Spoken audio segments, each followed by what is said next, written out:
Around 13 years old, I guess, or a little before my first performance, I decided I wanted to. It was around there. I'd been interested in comedy and started to pay attention to comics, and then tried passing on jokes to friends as though I had just come up with them, you know, that I'd seen comics do the night before, which was really interesting because my friends would go, after I'd tell them a joke, a comic I saw last night, I'd do it like it was mine. And he'd go, wow, that's funny, but when'd you get married? Oh, I'm 13. Oh, yeah. Oh, okay, I don't have a mother-in-law. So I would just go up in front of people, like at lunch, people would gather around you. One person, you know, would start laughing, and then more and more. And then pretty soon, there was a point where I had like 200 people in lunch class gathered around. And then after football games on Friday night, everyone would go to this Wendy's, this fast food joint, and I would go there with my friends who I was doing comedy with at the time, and we would start performing, and it would fill up. The whole Wendy's would fill up, and all the people, it was like a 2 Frosty minimum, and they'd all be drinking Frosties, and we'd do this impromptu show. And then from there, it was natural progression, of course, to do talent shows wherever they sprung up. First time I ever performed alone, solo, stand-up, was at the church camp talent show, which... Where was this? Where was the... I don't know, it's somewhere in West Texas. We took a long bus ride there, and everyone was dazed. You were how old at that I was 13.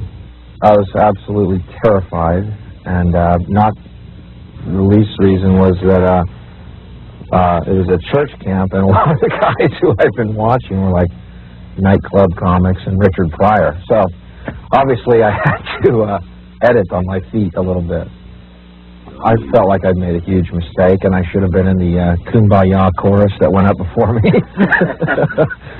Kumbaya. Boy, they had 5 guitars. I should have hid behind one.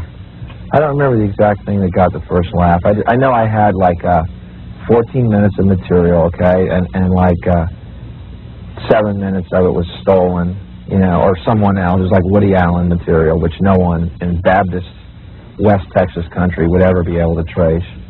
And the rest were my jokes that I'd written like him, you know, and it was just a filtering process I was going through, writing my own material until I finally got to a club or a professional situation. I remember I ended with the joke, Woody Allen joke about I had a rough childhood. I was breastfed with falsies. And I remember the audience at Baptist Church Camp went, ha ha, ooh, he said breast. So even then I was kind of on the edge. I write everything on stage. And not unlike that night that we improv everything, and it was better material than our planned stuff, I still believe that's the best way to write for myself. I don't sit around and write all day, at least comedy. I do write ideas down, but what I do with the comedy is I just take an idea on stage that usually some topic or some subject that has offended my sense of reason. I explain that, and then the people stare, and you go, and then out comes a joke, because otherwise they go, yeah, we thought of that too. Oh, okay. I'm sure there's lots of psychological reasons. I guess it comes back to that need, you know, the same need that I would have put up with football players throwing ice cream cones at my head just to make one pretty girl laugh. I don't know. It's a need. It's unnatural. It really is. But there's big dividends. It's a great feeling of power. Great feeling of control, and a feeling of accomplishment when you actually create on stage, and it's a real rush, because you're in the audience, too, at that point, and that's what makes it really, really neat. It's a big, I guess it's living in the moment, sort of, and it makes it the rest of the 23 hours real slow.